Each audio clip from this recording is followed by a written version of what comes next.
दोस्तों नमस्कार, मैं हूं राजकुमार सिंह। बीजेपी के नेतृत्व वाले एनडीए को फिर से संसद के उच्च सदन यानी राज्यसभा में बहुमत मिल गया है। पिछले दिनों जब संसद का बजट सत्र हुआ तब एनडीए के पास राज्यसभा में बहुमत नहीं था।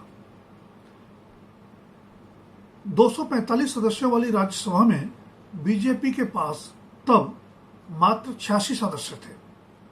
एनडीए के सहयोगी दलों के सदस्यों को भी मिला लें तो ये संख्या 101 तक पहुंच जाती थी, मगर फिर भी बहुमत के आंकड़े से कम थी।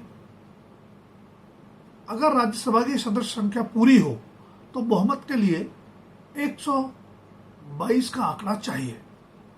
बजट सत्र की शुरुआत के समय राज्यसभा की सदस्य संख्या 226 थी, इसलिए बहुमत का आंकड़ा 114 बनता था, मगर एनडीए उससे भी 13 सीटें कम था। लगातार तीसरी बार केंद्र में सत्तारूढ़ एनडीए के राज्यसभा में अल्पमत में आने की नौबत उसके कुछ सांसदों की लोकसभा के लिए चुन लिए जाने और 4 मनोनीत सदस्यों का कार्यकाल समाप्त हो जाने के परिणाम स्वरूप आई। बीजू जनता दल और बीआरएस के एक सांसद ने दल बदल के लिए इस्तीफा भी दिया था। राज्यसभा की उन खाली सीटों के लिए हुए चुनाव में बीजेपी के 9 तथा एनडीए के कुल 11 सदस्य निर्विरोध जीत गए हैं। बीजेपी के टिकट पर जीतने वालों में हरियाणा से किरण चौधरी भी शामिल हैं, जो 2 महीने पहले ही कांग्रेस छोड़कर पार्टी में शामिल हुई थी। कांग्रेस के टिकट पर तेलंगाना से जाने माने वकील अभिषेक मनु सिंह भी जीते हैं, जो कुछ अरसा पहले हुए राज्यसभा चुनाव में हिमाचल प्रदेश से इसलिए हार गए थे क्योंकि बीजेपी कांग्रेस और उसके समर्थक विधायकों में सेंध लगाने में सफल हो गई थी। बहरहाल हाल के राज्यसभा चुनाव में मिली जीत के साथ ही बीजेपी की सदस्य संख्या बढ़कर 96 और एनडीए की सदस्य संख्या बढ़कर 112 हो गई है।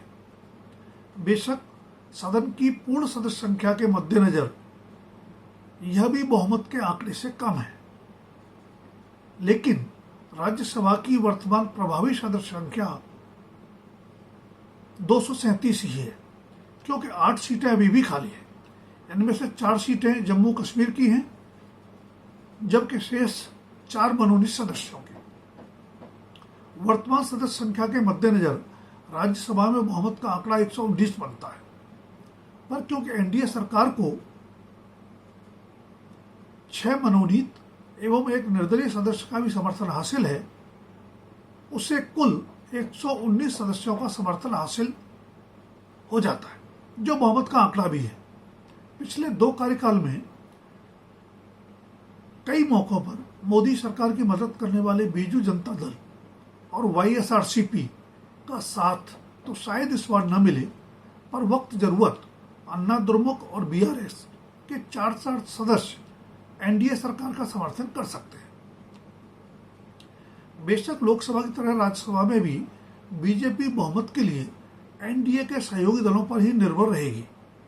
ध्यान रहे कि 16वीं और 17वीं लोकसभा में अकेले दम बहुमत हासिल करने वाली बीजेपी 18वीं लोकसभा में 272 सीटों का बहुमत का आंकड़ा चूकते हुए 240 सीटों पर ही सिमट गई। इसलिए भी नरेंद्र मोदी सरकार को अपनी तीसरी पारी में कई अहम मुद्दों पर अपने कदम वापस खींचने पड़े हैं।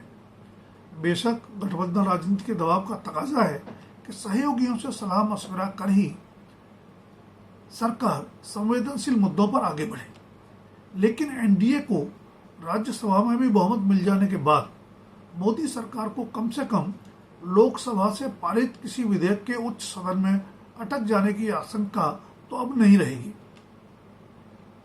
जहां तक किसी एक दल को राज्यसभा में बहुमत का सवाल है, तो 1989 तक कांग्रेस के पास वह बहुमत हुआ करता था, क्योंकि ज्यादातर राज्यों में भी उसी की सरकारें थी।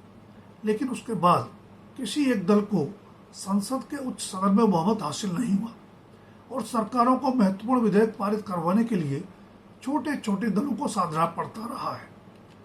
अभिषेक मनु सिंघवी की जीत के साथ ही राज्यसभा में कांग्रेस की सदस्य संख्या 27 हो गई है, जो मुख्य विपक्षी दल और नेता प्रतिपक्ष का दर्जा हासिल करने के लिए जरूरी 25 सीटों से 2 ज्यादा है। राज्यसभा में विपक्ष की कुल सदस्य संख्या बढ़कर अब 85 हो गई। दोस्तों, अगर वीडियो पसंद आए तो लाइक, शेयर और सब्सक्राइब अवश्य करें। धन्यवाद। अभी के लिए इतना ही। जल्द फिर मिलेंगे किसी नए विषय के साथ।